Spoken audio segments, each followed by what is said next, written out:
Thank you for joining me once more for Harmonious World. My name is Hilary Seabrook. For this episode, I'm joined by acclaimed pianist Quynh Nguyen. Her latest recording is The Flower of France, and it's works by a French pianist, Germaine Taillefer, who I'd never heard of until I heard this album. What you're listening to now is Pastoral in D major, which was written in 1919, right at the end of the First World War. And so I can only begin to imagine what pastoral meant to Taillefer. But I hope you're enjoying listening to this music, and I hope you then enjoy listening to my conversation with Quynh Nguyen. Hi, good morning, Hilary. Hi, thank you for joining me. Thank you for having me. So we're going to talk about The Flower of France. I have to confess that until I listened to this, I had not heard any of the music of Germaine. Is it pronounced Taillefer? Taillefer, yes. So what drew you to her music? That's a great question. So I was first exposed to her music when I heard it during my Fulbright year in France. And I heard actually the ballade for piano and orchestra and thought it had gorgeous orchestral colors, very voluptuous.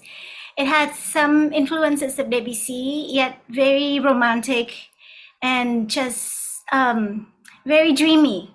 And then I started to listen to more of her music and found that not a lot of her music has been recorded.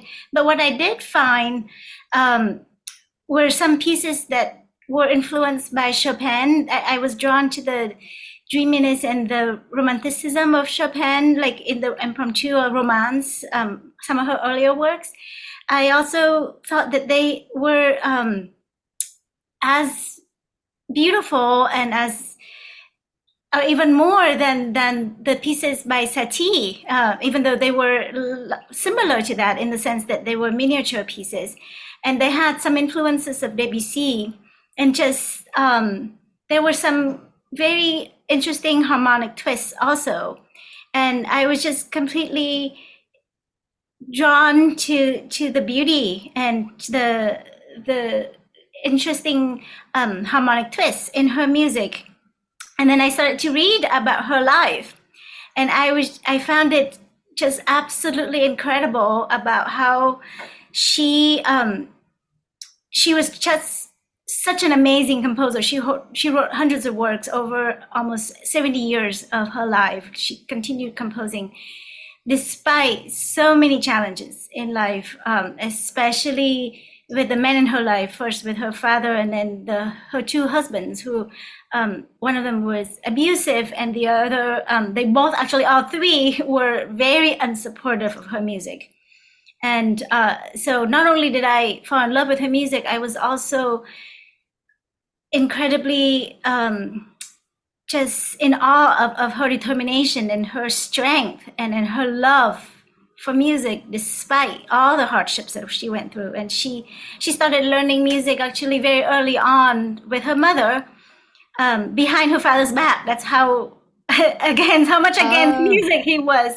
He tried to prevent her from learning and tried to take her out of the conservatory when she got into the Paris Conservatory, and it was just a lot of difficulties. But she learned music despite that, and then went on to form a group of friends at the Paris Conservatory, of like-minded friends who were kind of under the guidance of Satie, and then she really made a name for herself as a pianist and as a composer, and worked as a film score composer. I think one of the first female film score composers. She wrote ballets, she wrote operas, she wrote concertos and hundreds of works, and it was just incredible. And she composed almost to the end of her life. She died in the 80s, didn't she? 1983. 1983. And what was interesting to me too was that when I was in France, I was doing a Fulbright, studying with Yvonne Loriot-Messiaen, who was the widow of Olivier Messiaen. And Olivier Messiaen years and Taillefer's years overlapped. So Olivier Messiaen actually passed away in 1982, I'm sorry, and Taillefer 1983. And they lived in Paris in the same, in the same city. They worked in at the Paris Conservatory. They knew similar people, but their work couldn't be more different. It was just, but both are incredibly important. And yes, I did find, like you said, that Taillefer was the only female of Les Six, of the French composers group of Les Six, but her work has not been that well known or featured or performed or recorded. No, that's right. And I particularly loved the Fleur de France, the very short pieces. Me too. Yeah, I thought they're just delightful, aren't they? And I particularly liked the Rose d'Anjou. And I think what I'd like to do at this point in the podcast is play that piece.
So that's a very simple piece.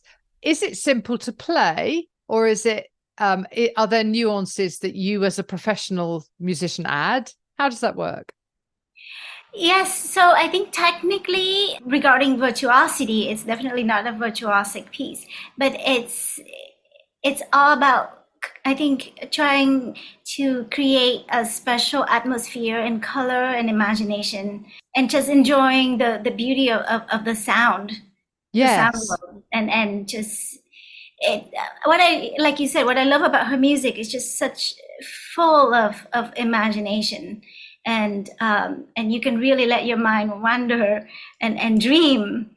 She wrote a piece called Reverie, and it's truly it's about daydreaming, and I find myself doing that a lot, playing her music. Right. This is a discovery, isn't it? Because I'd never heard of her stuff, and it's got so many elements from, very famous French composers for piano. And that's really interesting how you discovered her. Can you tell us a little bit more about your background as a musician? Yes, so I was born in Hanoi after the war, and I was brought up in a family. Both of my grandparents they studied in Paris. So and my father went to a French school, and one of my first piano teacher was actually trained in France. So I grew up in a city that also was filled with French architecture and influences and culture. And so I studied the piano very young, at age 4, with my uncle.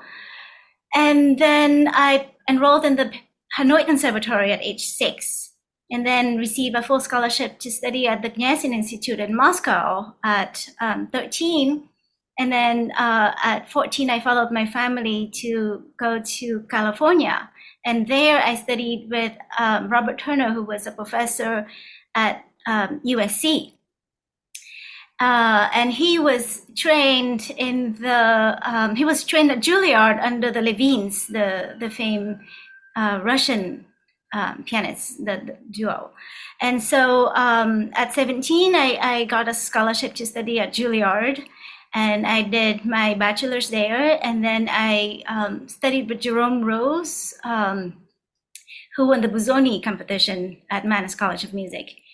And then I enrolled into the Graduate Center of City University of New York to do my Doctor of Musical Arts, and that's where I actually discovered the music of Olivier Messiaen while at Juilliard, and I was very interested. So I did my Fulbright and dissertation and research studying with Yvonne Loriot Messiaen, and then I have been performing since I was little. I remember my first piano recital was at around age 8 or 9. I might have performed before that as well, but not the whole recital. And then I made my concerto debut with the Hanoi Symphony Orchestra at age 11, playing the Mozart D major. And I have performed and traveled to Hungary and Russia and Germany and performed throughout the United States as well. And yes, I found that I am drawn to the music of, I'm very drawn to the music of Chopin. One of my teachers at Juilliard was Bela Davidovich, and she was one of the first female winners of the Chopin competition. And she had a big influence on me with Chopin. I had loved Chopin, the music of Chopin before that, but I studied with her for 4 years, and with Jerome Rose after that, and he also was a big mentor and big influence on me as well. But I find myself drawn to the music of Chopin as well as French composers, especially. Isn't that funny that your background, that sort of French influence has sort of transposed itself, if you will, into that love of that sound, because there is definitely something very individual about the French lyrical nature of work especially for the piano, I think. Yes, it's a different sound world, and it's full of dreams and colors, and my year in France really broadened my perspective. I listened to the music of Edith Piaf, to the music played in the street, the music on TV, the music from the cafes. I kind of admired, the garden at Giverny and all the explosion of colors and sound of the city of Paris. You can't get, just studying or just learning or listening. You kind of, I felt like I was able to just, it opened my world, to a completely different way of looking at things, and just the dreaminess of it all, just gorgeous colors and soundscape and landscape. Yeah. For sure. Yeah. And then also, yes, the Fleur de France suite really open up the imagination, because when you travel to different regions, as the what she wrote of the different flowers from different regions of France, and some from Provence, like the lavender and sunflower and rose and the blue flowers, they really evoke different landscape, all extremely different but gorgeous of different areas of France, and unless you've been there, it's hard to really imagine what it's like until you've experienced it. And then I feel like listening to these pieces really bring back those memory and those colors and sound and feelings. Yes, indeed, and they evoke that sense of the pastoral nature of yeah. France, as well as I think some of the others feel very Parisian. Mm-hmm. Some of it feels very, rural. That's what's unique about Taillefer too, is that she pulled together so many different influences. She pulled together the influence of Satie. She was close to Ravel for 3 years. He was one of her mentors. She was close to Picasso. He told her that she wrote in one of her perhaps her interviews that Picasso gave her one of the best advices for her composition, which is to always reinvent and change your style. And she does do that in her music, and she pulls together also the popular music of the Parisian cafes, as well as the more Baroque style. Like she wrote in the Baroque style for some of the pieces, like Partita. Also, one of her piano concerto is Baroque influence, like neoclassical in the style of Stravinsky, who was active in Paris at that time. And so, yes, she pulled together all these different influences and made the music just completely uniquely hers. Yeah. And it's gorgeous and an individual and different. Yeah. Yeah. No, it is. And especially when you think that she was writing through Paris, France especially had such a tumultuous especially the middle of the 20th century when she was writing. So, that it's quite a reflection, I think, of France in the 20th century. That's very, very true. Like she went through the First World War and the Second World War and lost some manuscripts. She, in fact, during the Second World War, came to the United States, and she followed her second husband and came to the United States and lived in New York for a few years, and also she resided, I think, in Philadelphia for a little bit of time.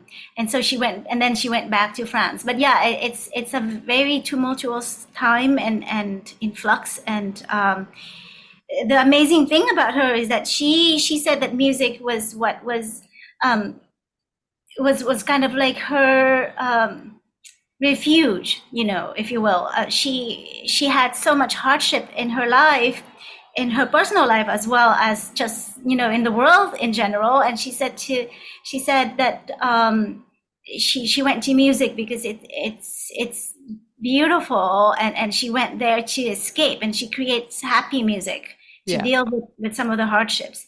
Like, it's incredible to think about. For example, one of her husband got jealous and he poured ink on her manuscript, or one of them tried to shoot her in the stomach when he found out that she was pregnant.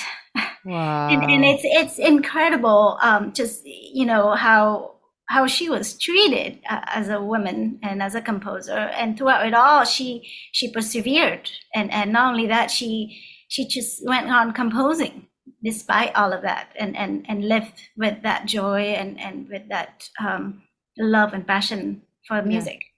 Yeah. I'm definitely going to seek out more about her, because, as I say, to discover a composer like that I'd literally never heard of. So thank you for introducing us to her. That's really nice. Thank you for having me. I really appreciate it. That's brilliant. So where can people find out about you and where you're performing and how they can hear more of your music? Oh, yes. I'm actually playing with the Seattle Symphony in January of this year, and the Springfield Symphony. I have a piano concerto that was written for me by a Japanese composer, Paul Chihara, that has just been released by Naxos. And it's called the Piano Concerto Fantasy.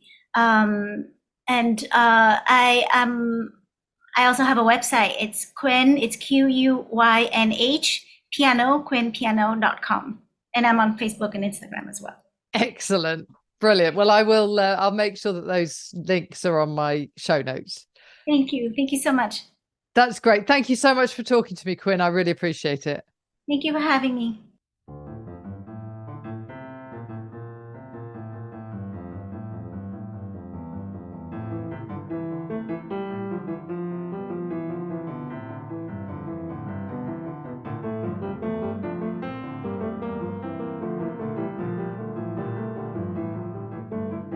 Thank you for joining me once more for this episode of Harmonious World.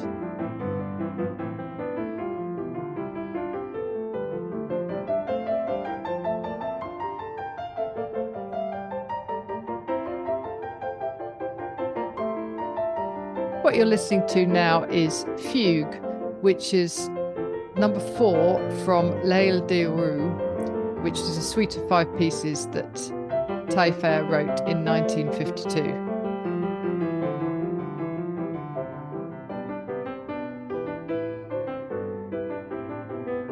Please do remember that you can support Harmonious World by becoming a subscriber.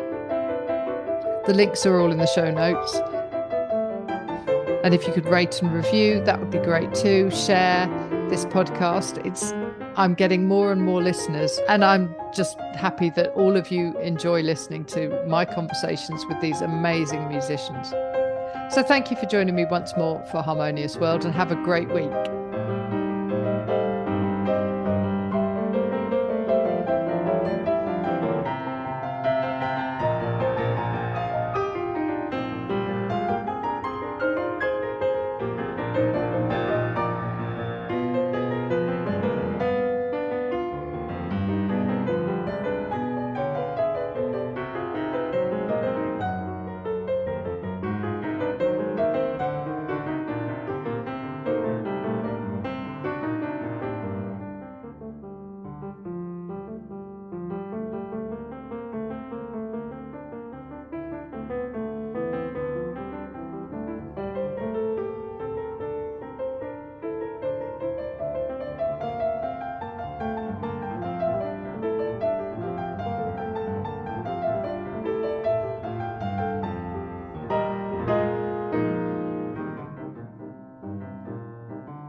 Thank you for listening to the latest episode of Harmonious World. My name is Hilary Seabrook, and it's a great delight to bring this series of discussions with musicians and composers and writers and all sorts of people to you.